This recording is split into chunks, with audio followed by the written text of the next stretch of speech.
So welcome on the call. Glad to have you here, guys. So yeah, don't be shy with the questions, guys. Billy, I'm sure you have a ton of questions. You're talking in the group, etc.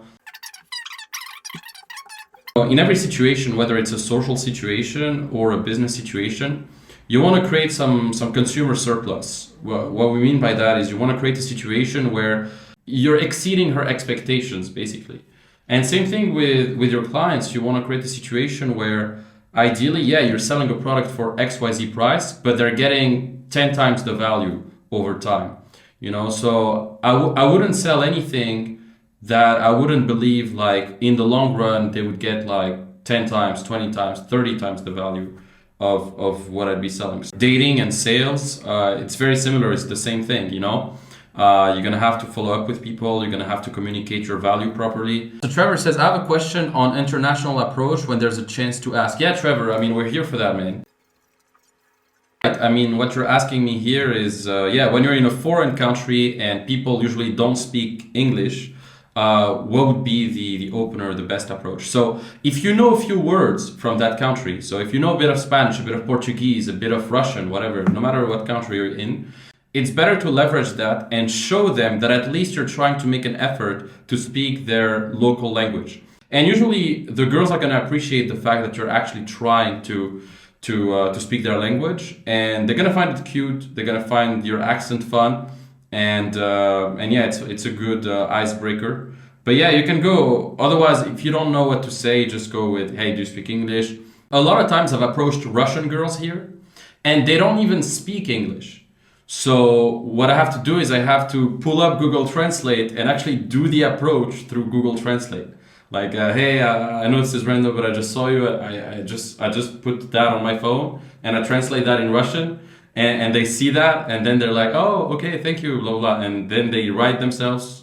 It's like an exchange between us, but through our phone, through Google Translate. So it could be that. It's not ideal. But yeah, it happens. But it's a great question, Trevor. And yeah, you should leverage the local language if you can. Yeah, you're not alone, man. Many times I go out and there's a beautiful girl that I just cross, and yeah, for some reason, the moment flies by too quick and then it's over. Like, it's unrealistic to believe that you're gonna approach every single girl you see, and a guy who tells you that he's approaching every single girl he sees is probably lying, bro. Like, it happens to miss out on some girls, but try to, for every girl that you don't approach, try to compensate with a girl that you actually approach next time. So that's what I try to tell myself. Like, if I miss out on one approach, then I say, okay, shit, this girl, I could have approached her, but I just didn't. Let's do the next one. And this time, like, I have to compensate for the fact that I didn't approach that last one. Yeah, I'll tell you one thing. Like, before I go on a date or before I go out, like, I always leave the lights open. I put, like, as you said, like a diffuser. My place is super neat, like super clean, because I expect to win. A lot of guys don't even expect to win. Like, they go out of their place with their place super messy because they know already they're not going to bring anyone. But myself, I know if I go out, like, I have a very high chance to bring someone. So I'm already expecting to win. So my lights are open, everything is ready because I know I'm going to bring someone in my head. And you have to also play to win like that. Even before a date, I always leave the lights open because I know I'm going to pull her in a few hours. Yeah, that's super important. And what Chris says about, how sexual confidence transfers on to attraction. It's true. Have you noticed this, where after you fuck a girl, if you go out and you meet other girls, you feel like the other girls are already attracted to you almost. Like you kind of emanate this aura of a guy who fucks, kind of. I've had this many times where I fuck a girl, and then just after fucking her, I go to a nightclub, and then like I crush it there because I've already fulfilled my need. I don't care. I'm abundant. And when you're talking to girls, it flows so easily because you're not in your head. You don't care. You don't need anything from them anymore.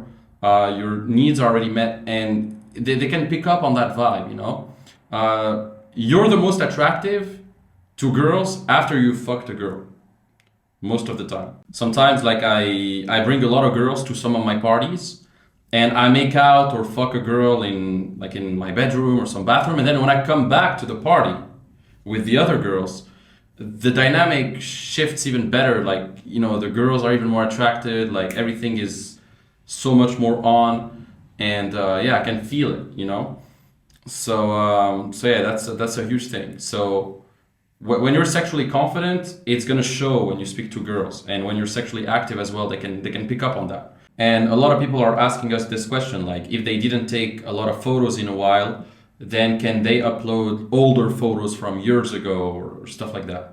You could, if your face didn't change that much, and if you look pretty much the same, and if the photos are high quality. Now, if you upload a photo of you when you're 30 and now you're 55 or 60, your face is going to change. Your hair are going to change. Everything is going to change. So you don't want to be a catfish. That's the only thing. So if you look pretty similar to now and you look great in the photo and the quality is great, then by all means, yeah, you know. But if you look different, your body's different, your face is different, it's been more than 3 years ago or 5 years ago, then it might be a bit too much. I think, I mean, you're not going to change too much in 3 or 5 years, but even, you know, it's better to have like photos that are not too old. 99% of my pictures, it's from iPhone. This was from a camera, it was my sister's camera, but this one is from iPhone. Yeah, this one is iPhone, like, it's mainly like the background, the setup, how you dress and everything. The pose. Like it's not, this one also iPhone, it's not like DSLR. All of those actually, there's only this one that's like a camera from my friend, and this one. All the rest, they're all iPhone. So you don't need like a photo shoot and an expensive photographer at all. But it helps. And if you are busy and you want to get shit done very fast, then it ensures that you get it done fast. Because a lot of you guys are going to take months to do it if you don't take a photographer and schedule like a proper session for a whole afternoon. I know it's very superficial. I know all of that game is superficial. Like, oh, having a good Instagram, taking nice pictures. It's all vanity stuff. It's all bullshit.